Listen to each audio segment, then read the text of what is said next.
જૂનાગઢના માંગરોળ તાલુકાના ઘણા ગામોમાં કમોસમી વરસાદના કારણે પાક નિષ્ફળ થઈ ગયો છે। મગફળીના પાકને વ્યાપક નુકસાન થયું છે। તેના કારણે ખેડૂતોને મોટો આર્થિક ફટકો પડ્યો છે। ખેડૂતોએ જણાવ્યું છે કે માવઠાના કારણે અમારા પાસે કોઈ આવકનો સ્ત્રોત બચ્યો નથી। રવિ પાક માટે બિયારણ ખાતરની ખરીદવા મુદ્દે પણ ખેડૂતો ચિંતિત છે।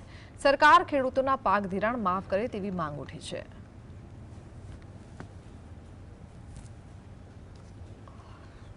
जी हाँ, तो जूनागढ़ जिल्लाना માંગરોળ તાલુકામાં ખેડૂતોનો જે પાક જે છે તે કમોસમી વરસાદના કારણે ફેલ થયો છે। હું આપને પ્રથમ જે પાકના દ્રશ્યો બતાવવા માંગીશ કે જે આ મગફળીનો પાક છે જે સદંતર ફેલ થયો છે, સડી ગયો છે અને આની અંદર હવે કંઈ રહ્યું નથી। ત્યારે આપણી સાથે ખેડૂતો જોડાયેલા છે। મળીશું ખેડૂતોને। શું કહેશો, આજે તમારી મગફળીનો પાક ફેલ થયો? સાહેબ, અમારે પણ આ કમોસમી વરસાદ એટલો બધી પડ્યો 7-8 દિવસની અંદર તે આખું ખાતર થઈ ગયું, કંઈ હળી ગયું, કંઈ રહ્યું જ નથી।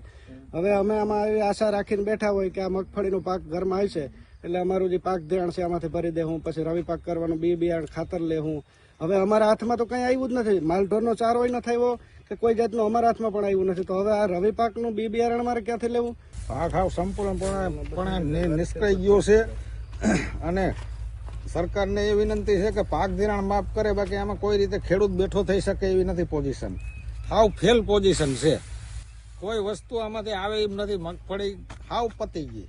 ખેડૂત દેવાદાર બની ગયો છે અને ખેડૂત જે છે તે સરકાર પાસે પાક ધિરાણ જે ઉપાડેલું છે તેમને માફ કરવાની માંગ કરી રહ્યા છે। સંજય વ્યાસ, GSTV ન્યૂઝ, માંગરોળ।